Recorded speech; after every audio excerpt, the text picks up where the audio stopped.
자, 여러분 반갑습니다. 네, 오늘 자연계 논술 쪽 강의를 맡게 된 박중서입니다. 반갑습니다.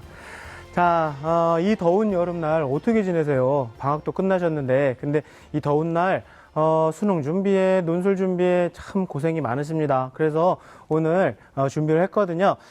지난 시간에 이어서 2017학년도 학년도 인문계 논술에 이어서 자연계 논술에 대해서 한번 성공적인 전략이 무엇인지 알아보도록 할 거예요. 그래서 자연계 논술 준비하시는 학생들 이 시간 끝까지 함께 해주시면 많은 도움이 되실 거라고 믿습니다. 자, 그러면 기적의 TV 상담받고 대학 가자 자연계 논술 성공적 자연계 논술 전략 지금 시작하겠습니다.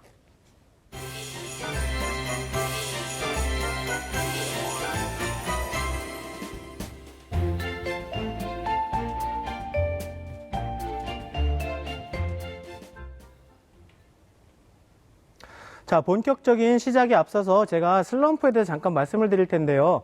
혹시 지금 슬럼프에 빠져 계신 분 계신가요? 덥고 지치니까 그렇게들 슬럼프가 많이들 빠지는 시기가 요즘이거든요. 근데 슬럼프에 빠지신 분들 슬럼프 극복법을 잠깐 말씀드리면요.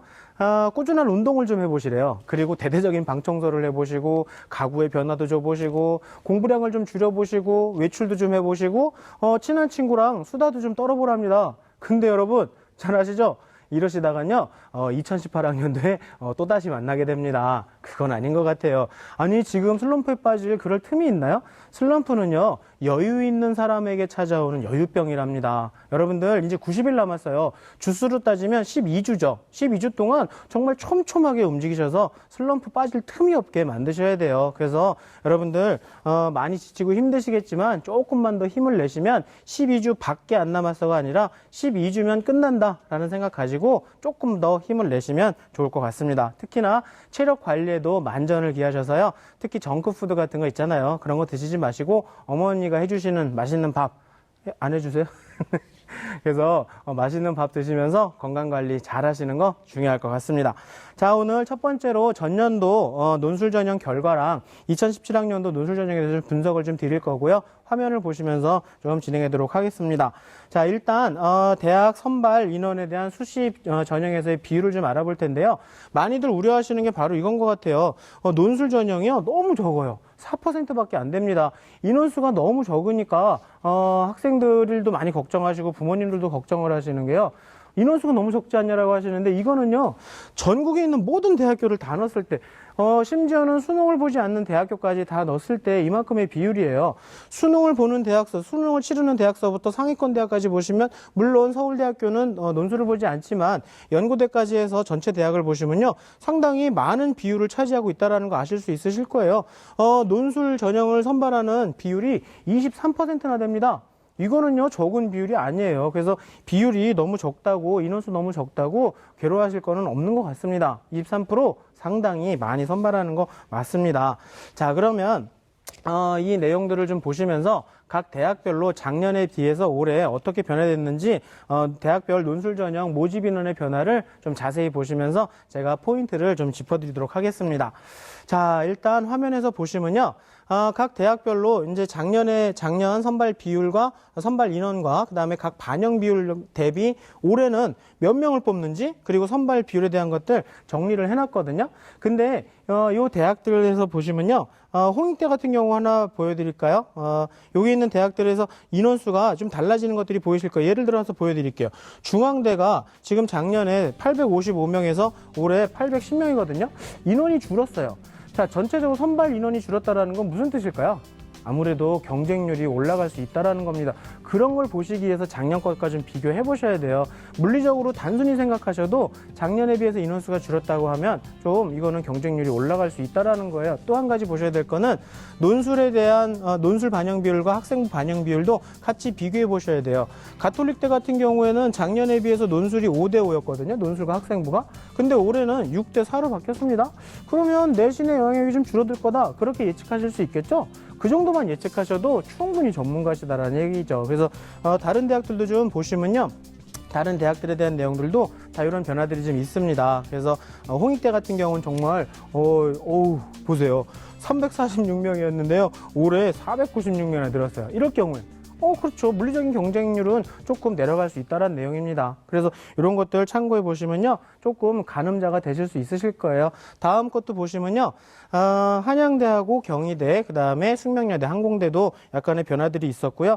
특히나 항공대 같은 경우에서는 인원수가 한 명 늘었어요. 에게 한 명. 아니, 중고보다 낫지 않나? 그렇죠. 그러니까 이런 것들 보시면 약간 예측이 가능하실 것 같아요. 그래서 준비를 좀 했고요. 전체적인 인원을 그렇게 해서 보시는 것도 의미가 있지만 어느 정도 가늠자를 잡으셔야 돼요. 그래서 그냥 논술 아무데나 쓰면 아니죠. 논술도요. 자기와 맞는 것도 중요하지만요. 정량적인 것도 있습니다. 그래서 배치표를 좀 보시면서 자기 성적 대비 어느 정도 대학까지 잡아야 되는지 제가 간략하게 좀 설명을 드리도록 하겠습니다. 자, 화면을 보시면서 설명을 드릴게요. 일단 수능 이전에 보는 대학들은요. 보통 100분이 마이너스 3점서부터 시작되는 거긴 하지만 자기 점수에서요. 자기 점수 수능 이전이니까요. 플러스 3점서부터 한 플러스 10점 정도까지 욕심내 보시는 것도 괜찮아요.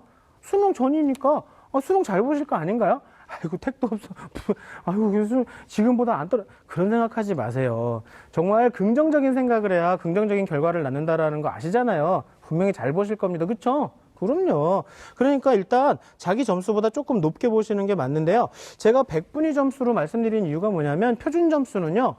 시험에 따라서 좀 변동폭이 너무 커요. 그래서 그게 조금 더 안정적으로 자기의 상황을 객관적인 상황을 볼 수 있는 게 100분위 성적이니까 100분위 성적 위주로 좀 보시면 될 것 같고요. 수능 이후에 보는 대학들은 이때는 수능 성적이 나왔습니다. 나오는 거기 때문에 지금 기준으로 해서 조금 안정권인 지원이 필요해요. 그래서 100분위 성적이 마이너스 3점 정도 되는 대학까지도 고려해 보셔야 되는데 저는요 개인적으로 이건 제 개인적인 거예요. 그리고 뭐 근거를 대라 없습니다. 여태까지 진학 지도에 대한 그냥 진로하고 진학 지도한 경험치인데요. 마이너스 10점 이하의 대학은 안 쓰셨으면 좋겠어요. 이거 정말 수시 지원의 하한선이라고 생각하거든요. 아니 선생님 떨어지면 어떻게 해요? 저 그래도 갈 수 있는 대학을 해야 되니까 수시로 좀 붙을 수 있는 대학 해서 저 울릉대 오징어 심리학과 한번 붙어요. 그 울릉대 오징어 심리학과 붙으시면요 가셔서 오징어 심리 연구하셔야 돼요. 너무 낮추시는 건요 저는 아닌 것 같습니다. 어떤 생각이 드냐면요 그런 것도 물론 문제가 있지만 사람이 그렇대요. 앉으면 눕고 싶고 누우면 자고 싶어요. 그쵸? 굉장히 낮춰놓으면요. 그래도 어디 갈 대학이 있으니까는 이 심리가 저변에 깔린답니다. 그러니까 그 깔리는 것 때문에 아무래도 공부를 자기도 모르게 소홀히 할 수 있대요. 그래서 그건 아닌 것 같아서 제가 마지노선을 한 마이너스 10점 정도로 했는데 제가 좀 더 자세한 내용을 판서로 설명을 드리도록 하겠습니다. 일단 고3 학생들 지금 6월달 시험 보셨고요. 7월달 것도 보셨으니까 그거 가지고서도 좀 얘기를 하셔야 되는데 보통 저희가 일반적으로 지도할 때는요. 6월 모의고사와 7월 모의고사와 8월 모의고사. 근데 8월 모의고사는 사설 모의고사라 안 보는 학교들도 좀 있으실 거예요. 그래서 6월, 7월 모의고사 위주로 좀 보시면 되는데 앞서 말씀드린 것처럼 마이너스 3점서부터 플러스 10점 정도까지 어떤 성적을 보라고 말씀드렸죠? 그렇죠. 100분위 성적입니다. 100분위 성적 가지고서 보시라고 말씀을 드렸는데 이거의 평균적인 성적을 가지고 배치표에서 그보다 조금 높게 쓰시는 거 아까 말씀드렸는데요. 지금 문제는 9월이에요. 9월 1일에 우리 모의평가 보잖아요. 굉장히 중요한 시험이거든요. 이 9월 모의평가를 보시게 되면요. 이때는 9월 1일에 시험을 봅니다. 그러면 12일서부터 원서 접수기 때문에 성적표가 나오질 않아요. 그러면 어떤 점수가 나오죠? 그렇죠. 원점수가 나오게 되죠. 원점수는 100분위하고 약간 폭이 달라요. 그래서 원점수를 보시게 되면은 한 마이너스 10점서부터 플러스 한 20점 정도 요 폭 내에서 골라보시면 큰 무리 없이 진행할 수 있다라는 그러니까 요거 기억해 두셨다가 배치표 보시고 여러분들 가실 대학들을 정해 놓으시는 게 좋을 것 같습니다. 자, 그런데 이렇게 해서 준비를 하시는 거 물론 의미가 있지만요. 제가 한 가지 예를 들어서 논술 전형에서의 입시 결과를 좀 분석 드릴 건데요. 첫 번째로는 작년에 합격한 학생들의 등급을 좀 보여드릴 거예요. 그래서 이 등급들을 보시면 대충 몇 등급 학생들이 많이 합격을 하는구나 아실 수 있으실 거고요. 그 다음에 제가 수능 성적에 대한 것도 확인을 시켜 드릴 거거든요. 자, 일단 화면 보시면서 내신 어느 정도 되는 학생들이 많이 붙었나 좀 봅시다. 자, 보세요. 이런 대학 가고 싶다. 그래요. 요 대학들 평균 등급이거든요. 그래서 보시면 2.7, 2.7, 2.7, 1.8, 2.5 각 과별로 좀 정리가 되어 있는데 요게 평균 등급이에요. 합격한 학생들의 평균적인 등급입니다. 그러니까 내신 때문에는 떨어지지 않을 수 있다라는. 물론 여기 이건 좋지. 당연히 좋죠. 이 친구들은 학생부 종합이랑 교과도 썼을 텐데, 그렇죠? 근데 아무튼 이 가운데 있는 친구들이 많이 합격을 했지만 또 한 가지 보셔야 될 건 뭐냐면요, 요 끝자락에 있는 학생들이에요. 이 끝에 있는 학생들은요, 잘 들으셔야 돼요. 최초 합한 학생들, 최초로 뽑은 학생들, 그 학생들의 거의 마지노선이다라고 생각하시면 되는데, 이게 최초 합하고 끝나나요? 그렇지 않죠. 빠져나가잖아. 그쵸? 그러니까 빠져나가니까 추가 합격까지 이루어져요. 추가 합격까지 이루어지는 거는 여기에 나오지 않았습니다. 그럼 무슨 얘기냐면 이거는 조금 더 여유가 있다는 얘기죠. 무슨 말씀인지 아시겠죠? 여기에 있는 이 성적보다 조금의 여유가 더 있기 때문에 내신이 너무 안 좋아도 충분히 논술에서는 뒤집어 엎을 수 있다는 내용이고요. 다음 대학들도 좀 보시면 내용이 다음 대학들에 대한 내용들도 좀 보시면요, 좀 더 여유가 있어요. 뭐 보시면 경희대, 공대 같은 경우에는 뭐 4등급 정도까지도 충분히. 그래서 이런 내용들을 제가 말씀드리는 이유는 내신이 안 좋아서 저 논술 쓸지 말지 걱정해 하시는 분들 보통 3, 4등급까지는 무난히들 합격하세요. 그리고 4등급까지도 큰 문제가 없으면 정말 논술 답안이 뭐 엉망진창이지만 않으면 그러면은 내신 때문에 큰 영향을 미치진 않는, 내신 때문에 크게 영향받지는 않으니까 너무 겁먹지 말고 써보시라는 얘기고요. 아니, 내신이 좋으면 당연히 교과로 썼지, 그쵸? 그리고 내신과 스펙이 좀 어느 정도 된다면 종합전형 썼겠지. 그런 게 안 되시는 분들이 논술 쓰시는 거잖아요. 그래서 한 3, 4등급 정도 되시는 분들 걱정하지 말고 한번 써보시는데, 제가 앞서서 6월, 7월, 8월 성적까지 100분위 보시고 뭐 9월달 원점수 보시고 쓰시라고 하셨잖아요. 수능 점수도 논술에서는 많은 영향력을 미칩니다. 그러니까 제가 수능 성적이 어떤 영향을 미쳤는지 그 결과 자료도 좀 보여드릴게요. 이 표를 좀 설명드리면요, 요 왼쪽은요 작년에 지원한 학생들의 성적이에요. 지원한 학생들의 내신, 수능 등급, 그 다음에 수능 100분위, 그거에 비해서 합격자, 이건 이렇게 지원한 학생들 중에서 합격한 아이들의 성적은 어떤지를 정리한 자료예요. 그러면 여길 잘 보시면요, 수능 등급이요, 수능 등급 평균 등급이 합격자들의 평균 등급에 크게 차이가 나진 않아요. 보통 한 75%에서 한 80% 정도 성적? 그 정도 받은 학생들이, 그러니까 이건 더 쉽게 말씀드리면 무슨 얘기냐면요, 2등급이 2개가 최저인 학생보다는 2등급 3개 맞춘 아이들의 합격률이 더 높았다. 뭐 그런 내용들이 되겠죠. 그래서 이 수능 성적이 논술 합격자의 성적하고 거의 유사하다라는 걸 보면서 수능 성적이 논술에 큰 영향을 미친다라는 거를 간접적으로 보여드리는 거거든요. 근데 내신을 한번 보세요.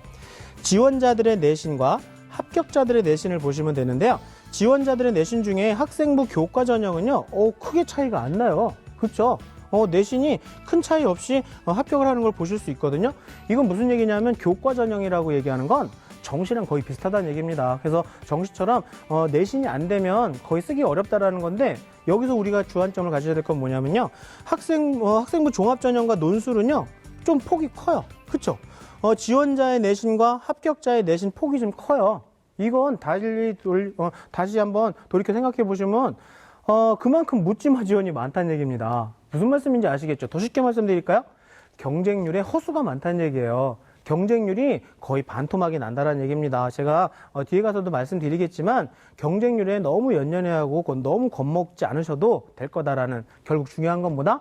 특히 논술 전형에서는 수능 성적이 지원자들의 수능 성적과 합격자의 수능 성적이 큰 차이를 보이지 않기 때문에 수능에 끝까지 만전을 기하시는 게 중요한 핵심 포인트 중에 하나다. 바로 그 얘기입니다. 그래서 우리 학생들 남은 기간 동안 논술 준비도 좀 많이들 하시겠지만 수능 결코 여러분들 손 나선 안 되십니다. 그래서 그냥 뭐 논술 준비하고 있으니까 논술이 올인할래, 뭐 수능에 올인할래, 이런 거는 별로 좋지 않은 방법. 특히나 논술은요 수능 성적하고도 깊은 연계가 있다라는 그런 자료를 보여드린 거고요.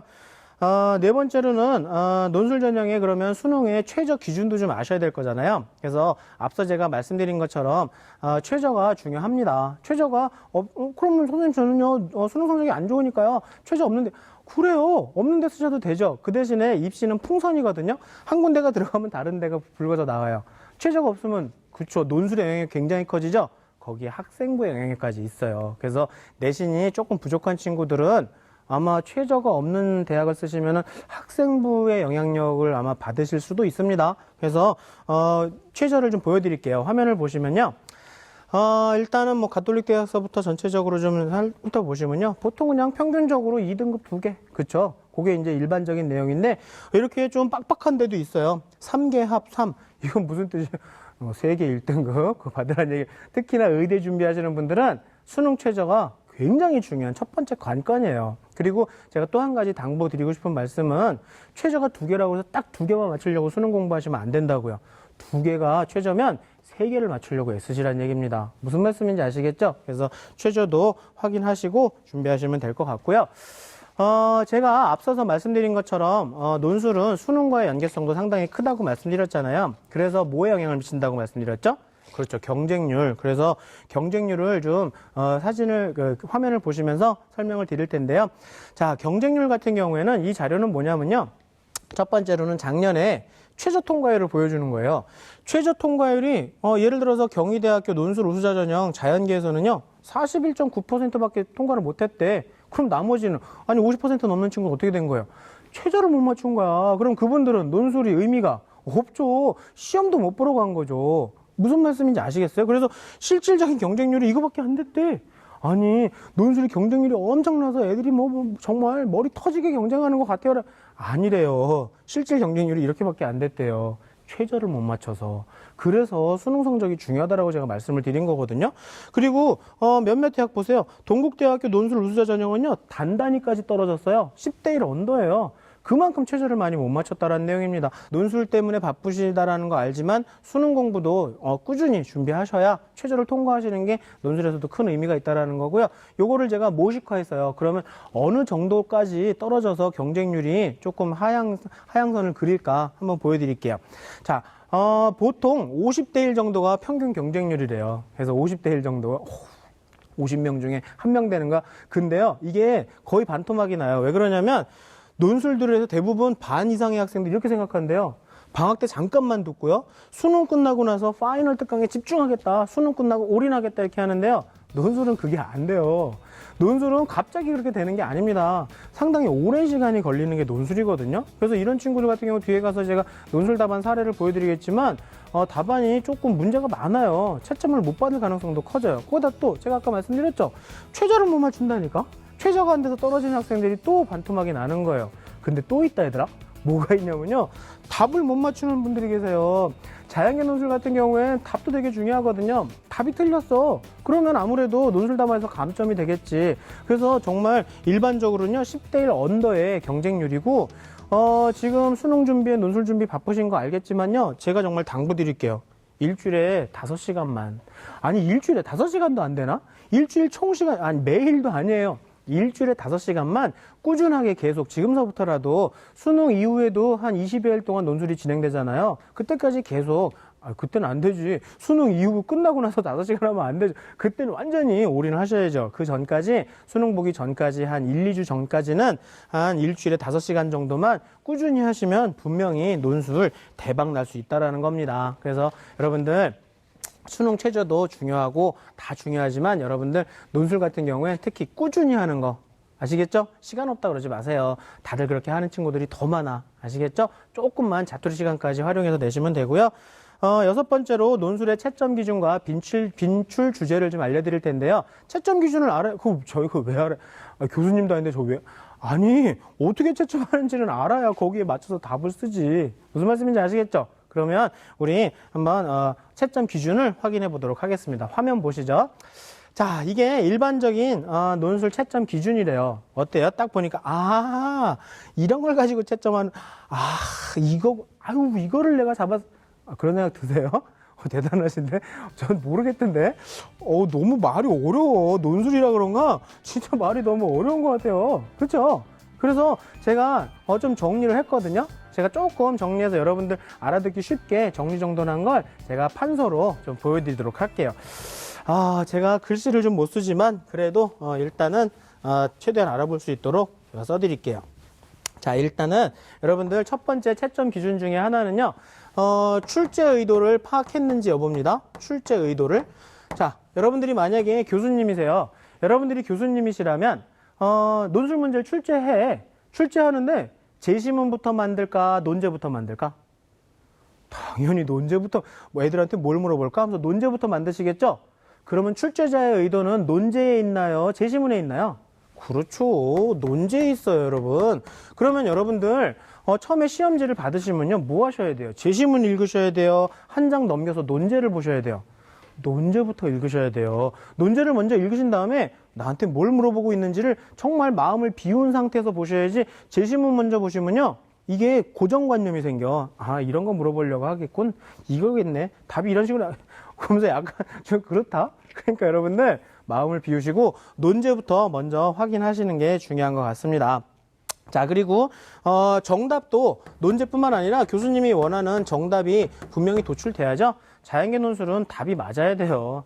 아니 뭐 답이 틀렸다 그래서 점수 안 주는 건 아니지만, 아니 맞추는 애들이 많은데 나도 맞춰야지, 가능하면. 그래서 첫 번째로는 출제 의도 파악했는지 여부고요. 두 번째로는 논리력을 확보했는지 여부입니다. 자, 논리력. 제가 학생들한테 물어봤어요. 예, 논리력이 뭐니? 네, 논리적인 능력입니다. 그럼 추론할 수 있는 능력이지요. 그럼 초능력은 야, 얘들아, 논리적은요, 논리적인 능력이 아니에요. 논리력은 뭐냐면 상대방을 납득시킬 수 있을 정도로 자세한 설명 능력. 요 7글자. 자세한 설명 능력. 이게 바로 논리력이에요. 자세하게 설명할 수 있는 능력. 그래서 이런 자세한 설명 능력이 바로 논리력인데, 이렇게 자세하게 설명하려면 제가 아까 말씀드렸잖아요. 자세하게 설명을 할 수 있으려면요, 분량이 어느 정도 확보가 돼야지. 얘들아, 한 3-4줄 써놓고 자세하게 그 대단한 문장가예요. 그쵸? 그치? 그러니까 분량이 어느 정도 확보되지 않으면 논리력에서 감점을 받을 수 있다는 얘기입니다. 갑자기 논술을 수능 끝나고 나서 논술 태어나서 처음 해보신 분들이 가장 어려운 게 하는 게 바로 이거예요. 분량을 못 채워, 분량을. 3줄 이상을 쓰질 못해요. 그게 문제인 거야. 그러니까 여러분들, 제가 꾸준히 지금 수능 때문에 바쁘시더라 하더라도 여러분들 꾸준히 준비하시는 거 잊지 마시라고 제가 말씀을 드리는 거고요. 여러분들 논리력이 어느 정도 확보됐다면 마지막 마무리인데요. 여러분들, 교수님의 채점 여부가 결정될 거거든요. 이걸 채점할까 말까를 보시게 될 거예요. 자, 뭘로 보실 것 같으세요? 만약에 여러분들이 교수님이 앞에 계시다 그러면 면접을 하신다라고 생각해 보세요. 그럼 교수님 앞에서 대충 앉아 계실 거예요? 아니, 저도 여러분들한테 강의한다고 이렇게 예쁘게 입고, 예쁜가? 네. 이렇게 예쁘게 입고 왔는데 교수님 앞에서 다리 꼬고 앉고요. 이렇게 다리 쭉 벌리고 이렇게 앉아 계실 거예요? 예의를 갖추시겠죠. 긴장하시겠죠. 손도 예쁘게 모으고. 아니, 논술은 똑같이 교수님한테 예의예요. 무슨 말씀인지 아시겠습니까? 그게 뭐냐면 바로 가독성이에요. 저도 글씨를 참 못 써요. 못 쓴다는 얘기 많이 들어요. 참 어쩜 이렇게 글씨를 발로 쓰냐라고 얘기를 하는데, 근데 저는요, 작게 쓰진 않아요. 읽어볼 수는 있게 쓴다라는 얘기입니다. 이거 가독성이 바로 정성이에요. 정성껏 쓰시라는 얘기입니다. 이게 바로 교수님에 대한 기본적인 예의거든요. 그래서 이 정도 예의를 좀 갖춰주시고, 여러분들 출제도 정확하게 파악하셔서 논리력이 좀 확보됐다면 여러분들 채점 받으실 수 있고요. 채점 받으신다면 일단은 어느 정도는 확보되시는 겁니다. 점수가. 무슨 말씀인지 아시겠어요? 그러니까 그 정도만 확인해 보셔서 채점 기준을 확인하시면 될 것 같고요. 그러면 빈출 주제, 뭐가 많이 나오는지를 좀 아셔야 그런 것들 확인하신 다음에 혹시 모르는 게 있는지 체크해 보도록 하겠습니다. 자, 이게 빈출 주제인데요. 아니, 자연계 논술을 하면서 왜 인문권 왜 알려줘? 의도가 있죠. 몇몇 대학들은요, 인문적인 주제를 쓰는 데가 있어요. 숙명여대라던가 가톨릭대 의대라던가 울산대 의대 같은 경우에는 인문적인 특히 이런 것들 많이 써요. 특히 뭐 저출산이라던가 고령화라던가 뭐 이런 거에 대한 것들이 나오니까 혹시나 모르시던다면 이런 거 정도는 알고 가시는 게 좋을 것 같다. 그래서 많이 나오는 소재들 제가 인문서부터 자연에서 수리 쪽, 그 다음에 자연에서 과학 쪽 정리를 다 했어요. 참 어쩜 이렇게 친절하지? 자, 그래서 여러분들 이거 보시면서 혹시 모르는 주제가 있거나 아니면 제시문에서 많이 나왔던 이런 내용들 중에서 혹시 좀 낯선 게 있다거나 고등학교 1학년 때 융합과학책 있으시죠? 그런 것들 한번 공부 너무 안 되고 괴로울 때 화장실에 앉으셔서 읽어보세요. 쭉 한번 훑어보시는 것도 여러분들 논술에 많은 도움이 될 거예요. 그래서 이런 빈출 주제 위주로 해서 다시 한번 확인하시고 많이 나왔던 주제들이니까 여러분들 놓치지 마시고요. 정리정돈 한번 하시는 거 중요할 것 같아서 제가 다시 한번 정리해 드린 거고요.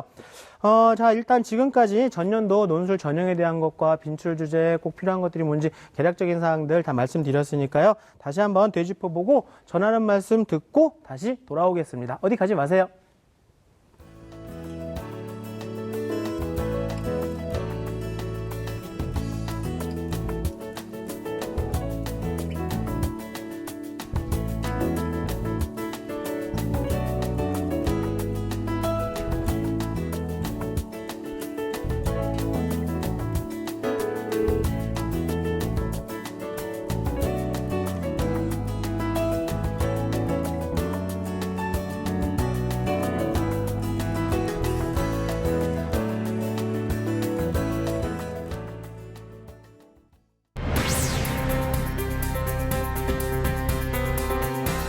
시민의 방송 TBS가 2017학년도 대학 입시 정보 설명회를 개최합니다.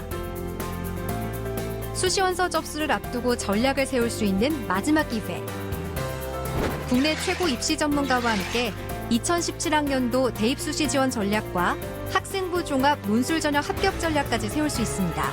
8월 26일 금요일 저녁 6시 서대문구청 6층 대강당에서 열리며 참여를 원하시는 분은 서대문구청 교육지원과 02-330-8713으로 신청하시면 됩니다. 시민의 방송 TBS는 수험생 여러분의 꿈과 미래를 응원합니다. 자, 그러면 2부를 시작할 텐데요. 여러분들 2부에서는 첫 번째로 자연계 논술 유형을 좀 알려드릴게요. 왜 그러냐면 이제는 시간이 별로 없잖아. 그렇죠? 전체적으로 다 공부하실 게 아니라 이제 유형에 맞게 본인이 아까 제가 일부에서 말씀드렸었죠. 대충 수능 성적 가지고서 어느 정도 대학을 잡으면 되겠다. 그걸 잡으셔서 그 다음에는 그 대학 유형을 한번 살펴보셔야 돼요. 유형이 나랑 또 맞아야 되잖아. 그렇게 해서 좀 과학적인 방법으로, 과학적 맞죠? 그래서 과학적인 방법으로 좀 대학교를 셀렉팅 해보자는 얘기입니다. 자, 그러면 화면을 보시면서 한번 진행해 보도록 할게요. 자, 자연계 논술 유형을 표 하나로 다 넣어놨어요. 참 대단한 것 같습니다. 이게 아무나 하는 게 아니거든요. 근데 첫 번째로 보실 게 뭐냐면요. 자연계 논술은 수리 논술과 과학 논술을 같이 보는 대학교냐, 아니면 통합형으로 보는 거냐, 아니면 수리 위주인데 과학이 살짝 들어가는 거냐, 뭐 그 정도 내용들이 좀 있습니다. 그리고 뒤에 가서 보시면 또 다른 것도 있긴 한데 여기부터 먼저 설명을 드리면요. 수학하고 과학 보는 게 원래 자연계 논술의 대세였었어요. 근데 점점 시간이 지나면서 이게 좀 학생들한테도 부담이 좀 되니까 많이들 줄고 있거든요. 근데 아직도 상위권 대학들은 수학하고 과학을 같이 봐요. 그래서 두 개가 다 준비되어 있다면 연고대 준비할 수 있어요. 그래서 이런 연고대뿐만 아니라 상위권 대학들, 여러 군데 대학들이 수학하고 과학을 많이 보고 있습니다. 그리고 과학은 대부분 택인데요. 택보다도 또 특이한 경우도 있어요. 그래서 뭐 동국대나 숭실대 같은 경우에는 여러 가지 지문을 좀 해서 통합적으로 그런 쓰는 대학들도 있고요. 그리고 수학과학 통합형으로 준비하는 항공대학 같은 경우에서도 조금 여기서 과학은 아무래도 좀 물리 중심이겠죠. 수학, 수리 논술이 주로 나오는데 물리하고 좀 연계되어 있는 그런 것들이 많이 출제된다라고 합니다. 자, 그리고 홍익대 같은 경우에는 어떤 비문학의 과학 지문이라던가 생활과학이나 생활에서 사용되는 수학들도 많이 활용되고 있대요. 자, 그러면 다음 대학들도 좀 보세요. 자, 여태까지 과학 논술을 준비하지 못하신 분들은 수리 단독형 이거 쓰시면 돼요. 그렇죠? 그럼요. 수리 논술 위주로 하시면 선생님 지금이라도 어떻게 과학 논술 아니 그냥 그 시간에 수능 공부하세요. 아시겠죠? 그러니까 수리 논술 단독적으로 준비하시면 돼요. 근데 여기서는 문제가 있는 거는 뭐냐? 문제라고까지는 아니지. 여기서는 약간 한계가 있는 건요. 맥시멈 대학은 한양대랑 서강대가 다라는 거죠. 연고대는 안 돼요. 그거 아시죠? 그러면 그렇게 해서 요 대학들을 수리 위주로만 준비하셔서 가실 수 있다면 이렇게 해서 가시면 될 것 같고요. 근데 이런 복합적인 대학들이 있어요. 조금 특이한 형태의 대학들이죠. 이런 대학들 보시면 일단은 뭐 이렇게 인문적인 내용들도 좀 들어가기도 하고, 그 다음에 이런 간호나 의학 같은 경우에는 보건 관련, 그 다음에 의학, 그 다음에 뭐 이런 영어 제시문 이런 것까지도 활용되는 좀 독특한 케이스의 그런 유형들도 있다라는 거 아시면 될 것 같습니다. 자, 그러면 대학별로 조금 더 자세하게 제가 표를 보고 좀 알려드리도록 할게요. 자, 각 대학별로 자세한 내용들 보시면요. 제가 정리를 다 해놨습니다. 그래서 요 화면 내용을 좀 자세히 보셔도 많은 도움이 되실 것 같아요. 그래서 가톨릭대서부터 순서대로 해놨는데요. 대부분 많이 나오는 게 이런 문제 해결에 대한 거 많이 나와요. 그리고 앞서서 말씀드린 것처럼 빈출 주제로 미적분 많이 나온다고 했지. 그래요. 이렇게 해서 미적분과 확률 통계 아주 단골이에요. 그런데 건국대 같은 경우는요, 또 특이한 게 있죠. 과학 논술에서 지학이 안 들어가요. 그래서 지학을 과학으로 선택하신 분들은 아마 건대 논술 보기 어려우실 거예요. 물리, 화학, 생명과학 위주로 나오니까 그 중에서 태기를 해야 되니까 그런 거 꼭 확인하셔야 되는데, 여기서 또 한 가지 보셔야 될 거, 제가 이런 특별한 표시해놨잖아요. 유사, 그쵸? 그래서 가톨릭대를 준비하시는 분들 이화여대라던가 인하대라던가 성균관대 기출문제를 좀 같이 풀어보면 도움이 된다는 얘기예요. 논술은 기출이거든요. 그쵸? 근데 내가 만약에 가톨릭대를 지원한다 해서 가톨릭대 기출만 막 풀 게 아니라 이런 유사대학을 같이 풀어보셔야 돼요. 그래야지 그 유사 유형, 왜냐면 이쪽에 있는 주제, 이쪽에 썼던 거 이번에 우리 대학에서 한번 써볼까 하고 가져올 수도 있거든요. 그러니까 같이 이렇게 해서 기출문제 같이 풀어보시라고 그것까지 정리 다 해놨어요. 그래서 그거 한번 참고를 해보시고요. 경희대 같은 경우에는 특히 의대에서는 어떤 통합적인 사고와 활용 능력을 좀 보는 그런 지문도 좀 나오고 그런 문제도 좀 나온대요. 그래서 의대 준비하시는 분들은 따로 준비가 좀 필요할 것 같고요.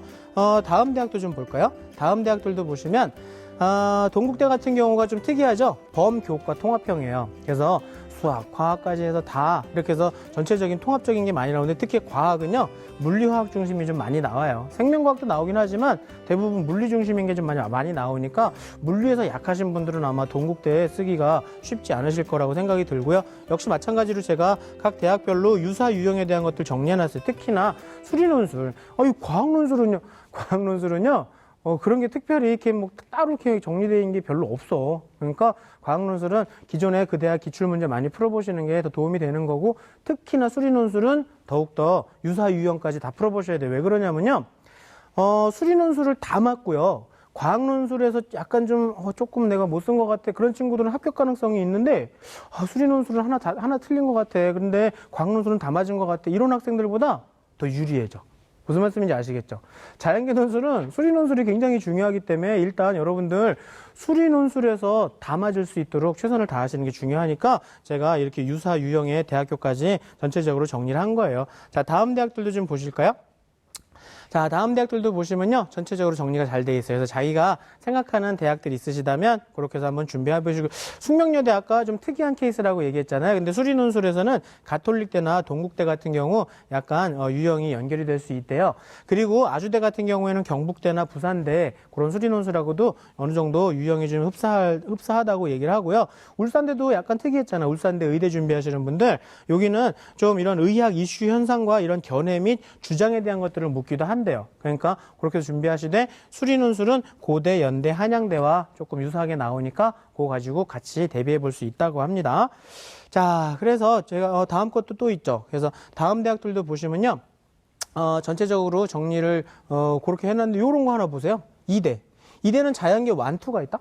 요거는요, 1이 쉬울까요? 2가 어려울까요? 그죠? 네. 2가 어려워요. 네, 의대에서 의대 위주로 논술을 보는 거거든요. 여기는 수학이 조금 더 어렵대요. 그러니까 따로 준비를 하시라, 그런 뜻이죠. 자, 그리고 여기 수리 논술은 중앙대나 인하대와 많이 유사하다라고 하고요. 근데 여태까지 요거 잘 보셨으면 아실걸요? 수리 논술이 이렇게 유형이 비슷하다고 한 대학 중에 제일 많이 나온 대학이 어디게? 맞아요. 인하대예요. 인하대가 많은 대학들 유형하고 유사해요. 그래서 일반적으로 수리논술 선생님들이 그러시는데요, 표준적인 수리논술이래.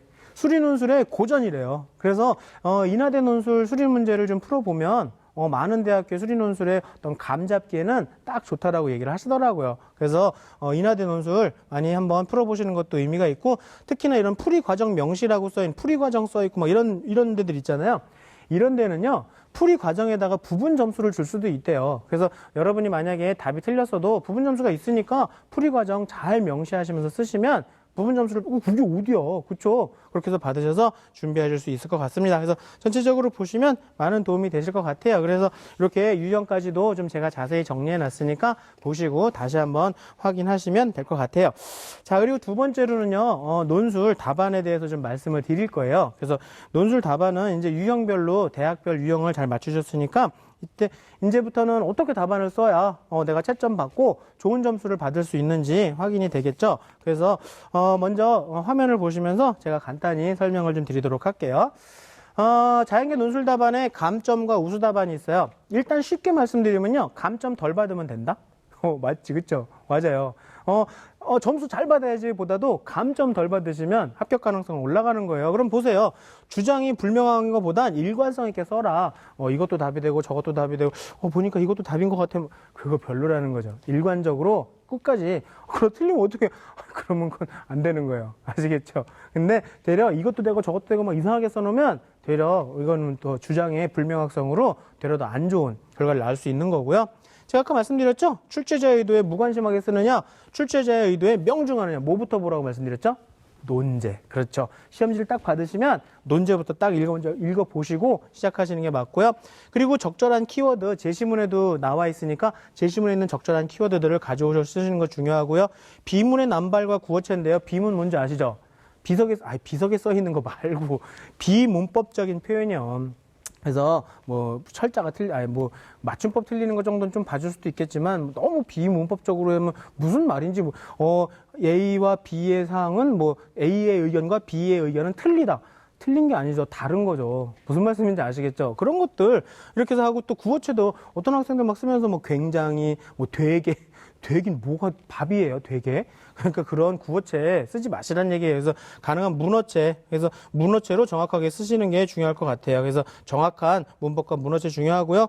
제시문을 그대로 가져오시는 분들도 계세요. 제시문에 의하면 이러이러하다라고 했다. 그거 여러분들 잘못한 표절이다. 그래서 하나의 패러그래프 문장 내에서요. 4단어 이상 가져오면요. 이건 표절로 여러분 좋지 않은 점수를 받을 수도 있어요. 그래서 인용하시라고요. 그래서 제시문에 이러한 내용들이 이렇게 해서 조금 더 변형돼서 쓰셔야지 그대로 제시문에 의하면 그런 거 뭐로 쓰니? 글자 수도 메꾸기도 어려운데 그런 거 쓰지 마세요. 그리고 긴 문장 이것도 별로 안 좋대. 왜냐하면 문장이 길어져 갖고 계속 이렇고 저렇고 이렇게 얘기하면요. 주어, 수로, 목적어가 명확하지 않은 거예요. 도대체 그래서 그 뜻이 되는 거예요. 그러니까 짤막하게, 그러니까 가능하면 저는 한 문장은 2줄 이내였으면 좋겠어요. 그럼 선생님 문장 이상, 얘들아, 우리 자연계잖아요. 자연계 글 못 쓰잖아요. 우리가 소설 쓰는 것도 아니고 문학작품 쓰는 것도 아닌데. 그러니까 여러분들 차라리 명확하게 전달이 될 수 있도록 짤막하게 그렇게 쓰시는 게 훨씬 낫고요. 여러분들 나만의 개념과 원리를 쓰시는 분들이 계세요. 제 생각에는 얘들아 그런 거 어디서 배우셨어요?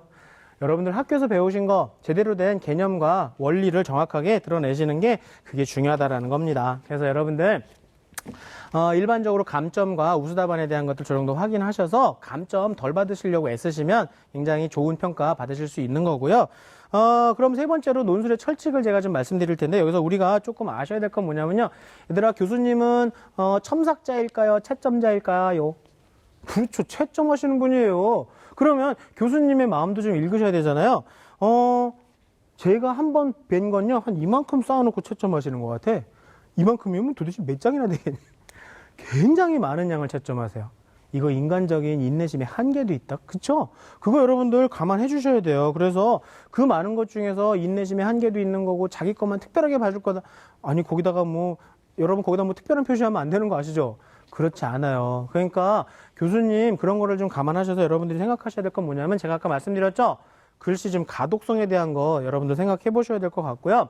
그리고 교수님이 여러분들의 답안을 밑에서부터 거꾸로 읽을까요? 위에서부터 아래로 읽을까요? 아니 아랍어예요. 어떻게 거꾸로 뒤서부터 읽어요? 그렇죠? 위에서부터 순서대로 읽으실 거야. 그러면 첫 줄서부터 읽으실 거 아닌가요? 그러면 첫 줄이 되게 중요하겠죠. 첫 줄에 뭐 써야 되니? 답을 쓰셔야죠. 자기의 중요한 결과라든가 중요한 내용을 첫 줄에 딱 쓰시고 나서 왜냐하면 하면서 진행하셔야 되죠. 그래야지 교수님이 밑에 것도 읽으실 수 있도록 그렇게 해서 교수님한테 매력을 여러분들의 답안이 무슨 말씀인지 아시겠나요? 자, 그리고 또 답안이 3줄이면요.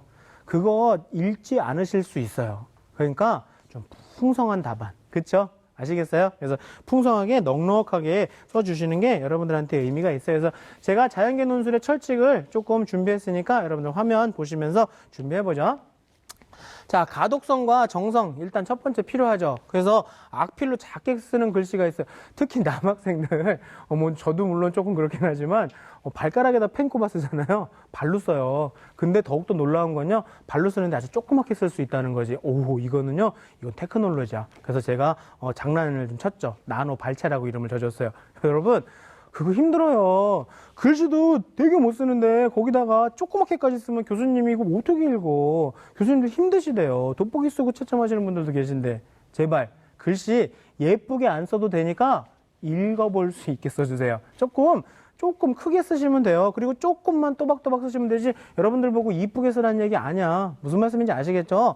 자, 그리고 출제자에도 말씀드렸었던 거고요. 첫 줄에 못 쓰는 거야? 그렇죠. 답 쓰는 거예요. 그리고 논제 1번은 꼭 푸는 게 좋을걸요? 왜냐하면 자연계 논술은요, 특히나 1번서부터 흐름이 있어요. 그래서 1번에서 개념을 알고 있는지를 측정한 다음에 그거에 대한 응용이라던가 여러 가지 풀이를 이렇게 물어보는데, 아니 1번을 비워놨어. 아니 그럼 내용을 모른다는 얘기야. 그럼 2번, 3번은 여러분들 말로 뻘소리라는 얘기죠. 그렇죠?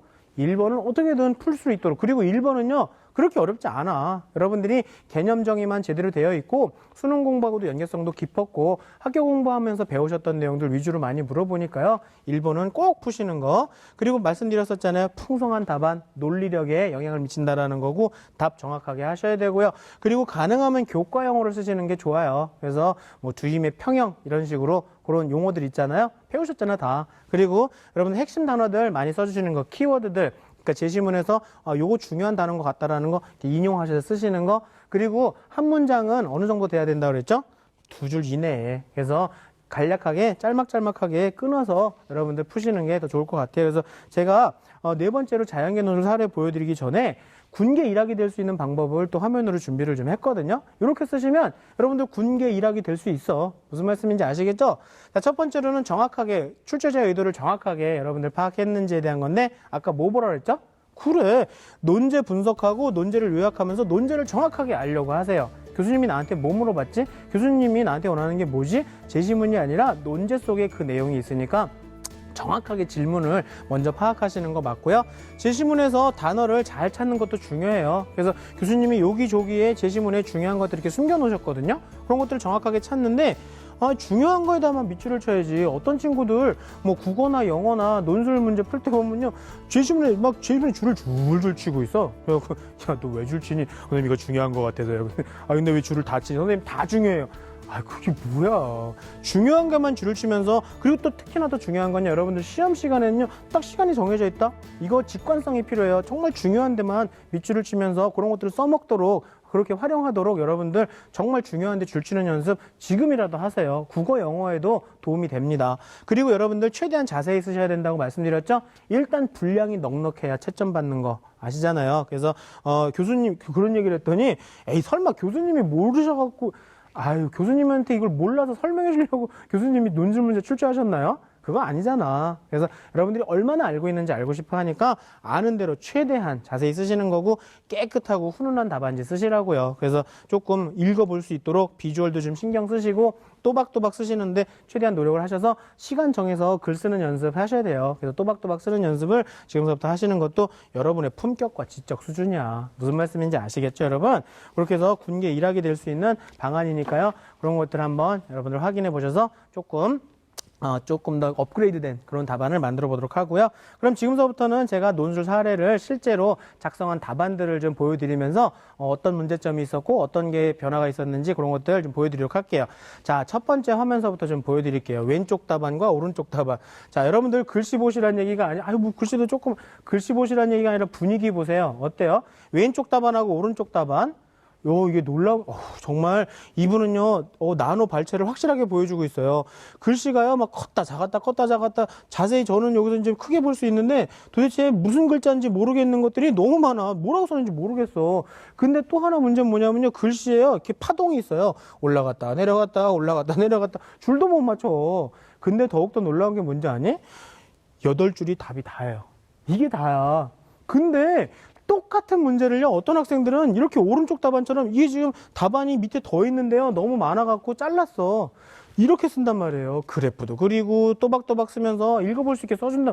여러분들이 만약에 교수님이라면 왼쪽 것과 오른쪽 거 어떤 거 채점하시겠어요? 아니 이거 뭘 물어봐. 당연히 오른쪽 거죠. 무슨 말씀인지 아시겠죠? 그래서 여러분들 이런 거 주의하시라는 얘기입니다. 분명히 오른쪽 것처럼 쓰는 학생들이 상당히 많다라는 거예요. 그래서 이런 거 여러분들 주의하시고요. 다음 답안도 좀 보여드릴게요. 다음 답안에는 어떤 문제가 있는지 보세요. 개략적으로 분위기만 보세요. 여기 막 X표 돼 있잖아. 그렇죠? 그러면 왼쪽에 써 있는 거하고 오른쪽에 써 있는 거하고 교수님이 조금 더 꼼꼼하게 채점하면서 점수를 주려고 애쓰시는 게 뭘까요? 여러분들 이렇게 쓰시는 거 이거 안 좋아 별로. 아니 연습장 드려요. 가면 연습장 드리는데 연습장에서 좀 풀어보고 나서 깨끗하게 옮겨 적어야지. 그쵸? 이거 연습장도 아니고 이게 뭐야. 이거는 여러분들 예의 없는 거나 마찬가지고요. 나는 별로 채점 받기 싫어요. 그 뜻이 될 수도 있어요. 만약에 틀려서 잘못됐다 지우면 좀 정성껏 지우세요. 아니면 대학에선 화이트를 쓰게 하는 대학들도 있어요. 띠, 화이트, 수정띠. 그런 걸 쓰는 대학들도 있으니까 그런 거 확인하셔서 가능하면 깨끗하게 작성하시는 것도 여러분들 좋은 좋은 점수를 받을 수 있는 답안이 되는 거고요. 다음 것도 한번 보세요. 많은 학생들이 선생님 저는요 타고나기를요 정말 손이 발로 태어났기 때문에 글씨를 못 써요. 정말 저는 이거밖에 근데요 이거 실제 사례예요. 그냥 분위기 보세요. 얘가요 한 달 만에 이렇게 바꿨어요. 자기가 맘 먹고 나서 쓰니까 이렇게 되잖아. 아니 글씨가 아름답고 뭐 대단하게 깨끗하게 쓰고 그런 게 중요한 게 아니라요. 정성이 느껴지지 않나라는 거예요. 요 정도 정성을 좀 보여주시면 여러분들 교수님한테도 의미가 있는 거거든요. 그러니까 여러분들 안 된다고 하지 마시고 여러분들 한번 해보세요. 또 다른 답안도 좀 보여드릴게요. 다른 답안을 또 보시면 똑같은 답안인데요. 이렇게 풀어놓은 거 하고요. 왼쪽 것처럼 조금 규격을 갖춰서 이렇게 좀 엔터 친다고 그러죠. 이렇게 해서 좀 문단도 바꿔보고 이렇게 해서 써놓으면 훨씬 낫잖아. 보기가. 그쵸? 그러니까 여러분들 문제 풀 때 연습장처럼 막 그렇게 푸시지 마시고요. 교수님한테 보여준다 생각하시고 좀 이렇게 깔끔하게 정리해 놓으면서 쓰는 것도 중요하고 또 어떤 학생들은요. 논술 답안을 쓰는데 뒤에 가서 나오겠지만 수리 논술에서요. 조금 이상한 짓들을 한다? 그런 것도 하나 보여드릴게요. 다음 답안을 좀 보여주세요. 다음 답안도 좀 보시면요. 이렇게 풀이 과정들이 명확하게 있는 거, 이게 풀이 과정이 나와 있는 것들을 좀 보여줘야 되는데, 이런 과정들에서 제가, 요거 하나 먼저 보여드리고 갈게요. 보세요. 이건 뭐가 문제냐면요. 여기에 이렇게 해서 한미 FTA와 그 다음에 실생활에 대한 것의 완충에 대해서 한번 질문을 했거든요. 근데 그냥 개략적으로 쫙 훑어보세요. 잘 썼어. 뭐 나쁘지 않아요. 그래서 첫 줄에 화학에서의 완충작용은 그러면서 잘 썼어요. 근데 얘들아 이게 빵점짜리 답안이다? 왠지 아세요? 교수님들은 분명히 제시문에 있는 내용을 가지고서 실생활에 대한 걸 예를 들려고 했는데 어디를 봐도 실생활의 사례가 없어요. 그냥 화학의 완충과 실생활의 자기 생각을 그냥 쓴 거야. 출제자의 의도에 완전 무관심한 거죠. 그러니까 이건 아닌 것 같아. 그래서 이거는 글은 잘 썼지만 빵점짜리 답안이었다라는 거 그래서 보여드린 거고요. 다음 것도 보시면 논제 1번이 얼마나 중요한지를 아실 수 있으실 거예요. 다음 화면도 보세요. 논제 1번에다가 이렇게 썼어. 못 쓰겠어 용. 어떻게 써야 되는지 어디다 애교야. 여러분들 이렇게 쓰시면요. 다음 거 채점 못 받아요. 여러분들 이렇게 쓰지 마세요. 어떻게든지 풀어보세요. 최대한. 그래서 논제 1번이 그다지 어렵지 않은 거니까 여러분들 요거 신경 써서 논제 1번은 꼭 푸시는 걸로 논제 1번의 중요성을 다시 한번 말씀을 드리는 거고요. 다음 그림에서도 보시면요. 다음 화면 보시면요. 명확한 용어들이 얼마나 의미가 있는지를 말씀드리고 싶은 건데요. 보세요. 여기 보세요. 이렇게 해서 이런 상황들이 일어나면 바깥쪽 물 분자가 안쪽의 물 분자를 끌어당긴다. 그 때문에 안쪽에 또한 상승한다. 아니 이렇게 쓰지 말고 교과형을 좀 쓰면 되지 않나? 제목에 있는 것처럼 명확한 교과형을 좀 써보자고요. 작용 반작용에 의한 것이고 이것이 상승력이다라고 할 수 있다라고 쓰면 이거 좋잖아. 그렇죠? 그러니까 이렇게 해서 교과적인 용어 평형, 작용 반작용, 뭐 두힘의 평형 교과서에서 여러분들이 배우신 내용들을 교과형을 쓰시면요 훨씬 더 품격 있어 보여. 무슨 말씀인지 아시겠죠? 자 그리고 또 다음 답안도 좀 볼까요? 다음 답안도 보시면요. 이게 아까 제가 말씀드린 수리논술의 약간의 문제점을 보여주는 거예요. 여러분들 수리논술을 이렇게 푸시면 안 돼요. 이건 그냥 풀이야, 풀이. 이건 수리논술이 아니에요. 여러분들이 이런 단계들을 어떻게 넘어갔는지 이런 거에 설명할 게 분명히 있을걸? 단순 계산도 있겠지만 여기서 넘어가는 이런 단계에 대한 과정 설명이 없는 건요. 수리논술에서 별로 좋은 점수를 못 받을 수도 있어요. 그리고 또 한 가지 우리가 주안점을 둬야 될 건 마지막에 여러분들 계산 능력 확인하십니다. 끝에 보세요. 4분의 1 플러스 4분의 1에서 마이너스 2를 빼겠다. 아니 왜 답은 안 적고 이렇게 혹시 이거 계산 못하는 여러분 계산 능력에서 여러분들 감점 받을 수도 있다? 아시겠죠? 그래서 여러분들 이런 답안들 주의하시면 되는 거고요. 마지막 답안 하나 더 볼까요? 하나 더 보고 갈까요, 여러분들? 보세요. 여기서부터 이 4줄짜리를 이걸 한 문장으로 썼네. 오, 야, 대단. 어떻게 이거 얘들아 이렇게 하면 제가 뭐라 했죠? 주어, 목적어, 수로가 명확하지 않다고. 그래서 이 보세요. 잘라서 이렇게 자르고 첫째 이렇게 되고 둘째 이렇게 되고 이렇게 간략간략하게 짤막짤막하게 잘라서 이렇게 쓰시면요. 딱딱 정확하게 들어와요. 아, 선생님 이러니까요. 여기 접속사 함부로 쓰지 마세요. 문장이 지루해질 수 있거든요. 그러니까 여러분들 그냥 이렇게 쓰세요. 우린 자연계. 아시겠죠? 대단한 문장력 필요로 하지 않습니다. 그래서 이렇게 짤막짤막하게 잘라 쓰시는 게 더 나을 수 있다라는 거고요. 자, 그러면 여러분들 자연계 논술에서 실시하는 대학들에 대한 전체적인 설명을 조금 더 드리도록 할게요. 여러분들 성적대별 논술 전략도 좀 필요하니까 여러분들 화면 보시면서 제가 성적대별로 어떻게 달라지는지 좀 보여드릴게요. 여기 보시면 뭐 개략적으로 아실 거예요. A, B, C 대학부로 나눠지는데 조금 문제 어려운 그리고 최저도 좀 많이 필요하는 그리고 여기는 그보다 조금 쉬운 C 대학들은 조금 더 접근이 가능한 그런 대학들로 이렇게 나눠놨는데요. 다음 화면 보시면서 제가 성적대별로 어떻게 준비하면 좋을지 좀 알려드리도록 할게요. 자, 일단 수능 성적 굉장히 매우 좋은 친구들은 최상위권 대학 준비하시는 거 맞고요. 그리고 이렇게 해서 유사대학까지 다 풀어보시는 거고 그리고 그 다음 대학 그러니까 2등급 2개, 2등급, 3등급 그렇게 나온 친구들 이렇게 해서 기출문제 풀어보면서 자신의 것과 좀 맞는 대학 그렇게 해서 좀 맞는 대학 위주로 풀어보시면 의미가 있을 것 같고요. 수능 좀 못 보시는 분들, 수능 최저 없는 대학 쓰셔도 돼요. 이렇게 해서 준비해 보시면 되는데 이 친구들 지금 만약에 갑자기 수능 준비가 좀 논술 준비가 어려우시다면 여러분들 예시 답안을 필사적으로 필사해 보시는 것도 여러분들 하나의 방법이 될 수가 있어요. 그래서 그거 다시 한번 확인해 보시는 걸로. 그리고 여러분들 제가 마지막으로요. 의치한 논술 조금 더 부가적으로 말씀을 드릴게요.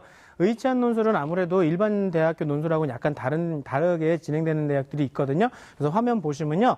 이런 대학들이 의대 논술이 좀 달라요. 그리고 가로쳐놓은 이거는 인원수를 나타내는 대학들인데 전체 정원의 15.9%나 뽑아요. 굉장히 많이 뽑습니다. 그러니까 당연히 이런 걸로도 한번 도전해 보실 만도 하고요. 이런 대학들은 따로 논술을 보는 대학들이요.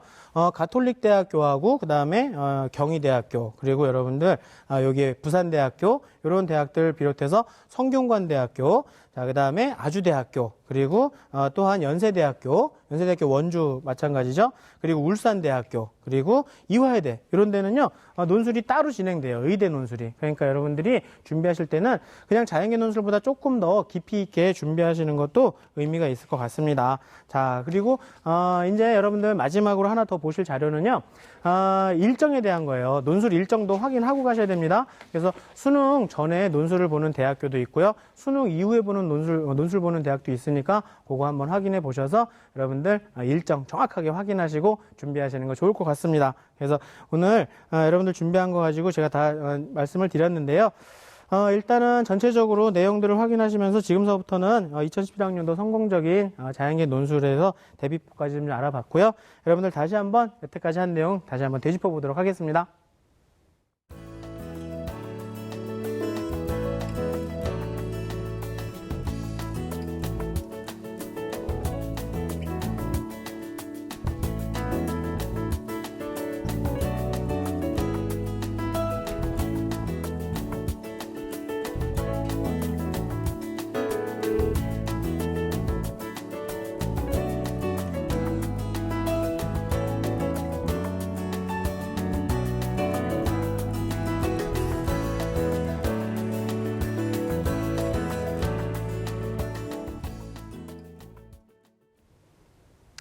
네, 어떻게 여러 가지 준비해봤는데 좀 도움이 되셨나 모르겠어요. 제가 욕심이 좀 많아서 이것저것 준비를 해봤는데 그래도 기본적인 것들은 좀 확인되셨을 거라고 믿고요. 경쟁률 때문에 너무 고민하시지 않는 거, 그렇죠? 그래서 일단은 반토막이 나니까 제대로 준비 안 된 친구들이 많습니다. 그리고 또 여러분들 제가 또 하나 앞서 말씀드린 것처럼 수능 최저 맞추시는 거 되게 중요해요. 그래서 여러분들 꾸준히 준비하시고 수능 준비 끝까지 잘 마무리하시면 논술도 분명히 매력적인 결과를 낳을 수 있을 거예요. 그래서 좋은 결과 나오실 겁니다. 여러분들 끝까지 지치지 마시고 잘 준비해 보세요. 여러분들 좋은 성과 나오길 진심으로 바랍니다. 감사합니다.